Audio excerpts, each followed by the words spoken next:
This is Rob Tupper for Boxing Social. Delighted as always to be joined by former IBF World Middleweight Champion dazzling Darren Barker. We're here in Saudi Arabia. It's the day of the weigh-in ahead of Anthony Joshua versus Andy Ruiz, the rematch. How are you, Darren? Yeah, very well. A nice journey here. Flagging though, I only got here this morning. Didn't really have any sleep, hence the bloodshot eyes. But the sun's out, it's warmer than back home, so all good. Looking forward to tomorrow. Can't wait. Poor you, flying business class and only being here for one day. You must be exhausted. Yeah, yeah. I know I sound like a bit of a diva, don't I? But no, it was a lovely flight, Emirates. But yeah, good to be here now. Let's talk about the fight. Ruiz-Joshua 2, you were there in New York. Start things off, if somebody would have told you at the weigh-in in New York that you'd be in Saudi Arabia 6 months later for the rematch, what would you have said to them?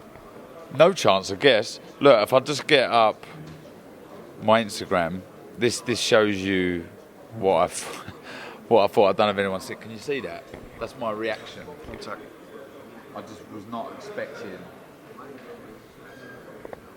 that to happen. But that was my reaction. So, sorry, just zoom right in on me there. Yeah, that's okay. Yeah, I didn't think we'd be here, but look, it's another country that I haven't been to, so it's another box ticked. Here we are. Lots been made about Anthony Joshua coming into this fight, changes that he needs to make from the first fight. What changes do you think that he needs to make? What mistakes can't he afford to do this time around that he made in New York? Oh, well, I mean, technically and tactically, sorry, mate, there was, I mean, when you're the bigger, stronger guy, which no doubt he is, why would you circle the perimeter of the ring? There's no need to do that. I think he needs to stamp his size straight away into the fight, get the centre of the ring and be aggressive with everything he does. Also, another thing that I noticed, which I hadn't seen before, was when every time he threw a jab, it was going back down to his waist, which was strange. And he was a sucker to a left hook. There was a lot of mistakes, if I'm honest, but I think he can take encouragement from that because he can look at the first fight and think, I've done an awful lot wrong. It's not like he boxed amazing and he got beat. He didn't. He boxed terrible, didn't it? He'd be the first to admit it. In fairness, I didn't think Ruiz did a great deal wrong. You know, it was good sort of. He was willing and happy to exchange with Joshua every time Joshua went in, and he got the job done. But yeah, I think AJ this time needs to be aggressive. Needs to. I'm the boss, and I like the attitude. I like what I'm hearing from him. It seems as if he's really wants to make a point, make a statement, and get the job done in good fashion.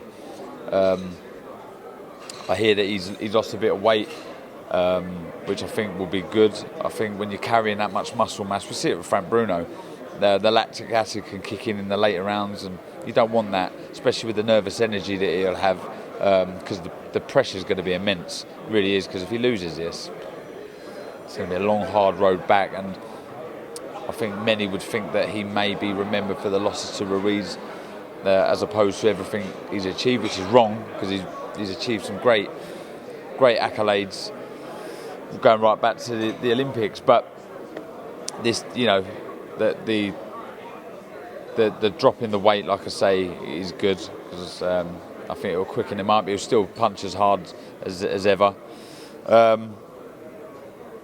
It's on the flip side, if you're Ruiz, I wouldn't do a great deal any different. I would kind of try and lure AJ in, though I'm saying AJ needs to be aggressive and, really dictate from the centre of the ring. If I'm Ruiz, I'm not going to rush in. I'm not going to try and fall short. I've noticed with Ruiz as well, he's very quick on his feet moving backwards, but not so great moving forward with his feet. And, I can understand that, because if I'm in the ring and I'm shaping up and I go to move backward, I push off on my front leg, step back, and I just notice that I'm able to do that a lot quicker than pushing off my back foot and moving forward. So what I'm saying about that, he made AJ fall short a couple of times. because he had decent footwork going backwards.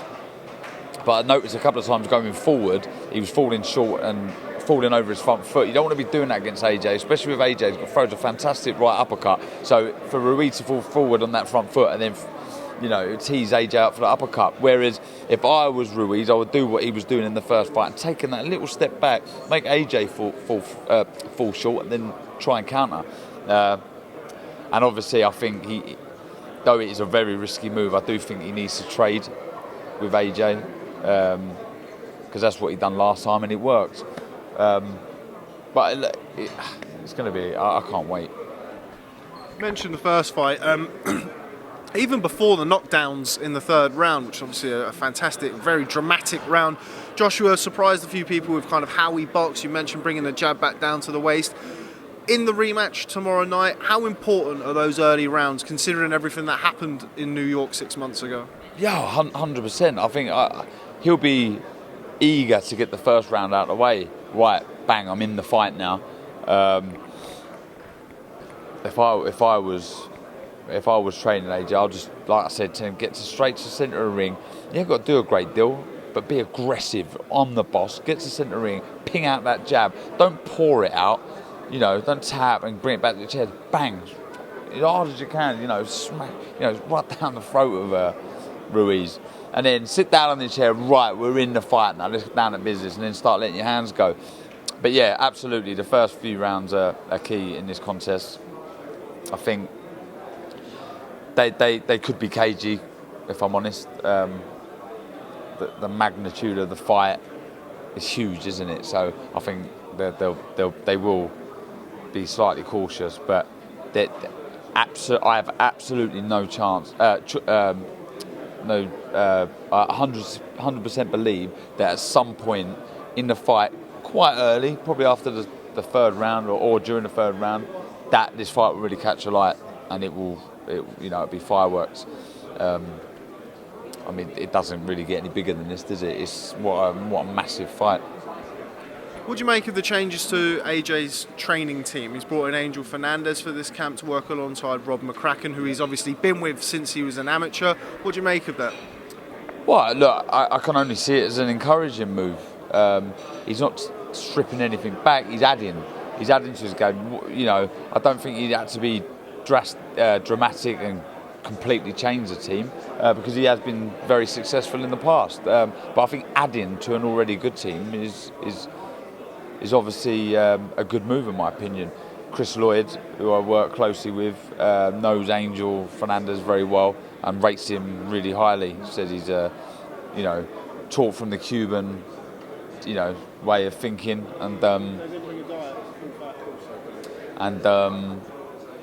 rates him really highly, and lots of angles, lots of head movement, always thinking about speed, and I think that is could be key. So yeah, I can only see it as a positive move. Considering all the distractions that surrounded the first fight, I mean, myself included, was guilty of asking AJ about the next fight. How important and how much of a benefit is it that nobody's doing that this time? People are only talking about this fight. It's only Ruiz in the crosshairs, so to speak. There's no talk of Deontay Wilder. There's no talk of Tyson Fury, and his eyes are firmly fixed on Andy Ruiz and getting the belts back. Yeah, well, absolutely. And I mean, don't get me wrong. I think any boxer, myself included, your eyes and thoughts are firmly fixed on your opponent at hand. But don't get me wrong, you want half an eye on the pot of gold, which is winning that fight and your next opponent. I don't think there's anything wrong with that. You always want to set goals, and though you don't want to overlook an opponent, like I say, you always want to sort of, if I win this one, this is what potentially could happen.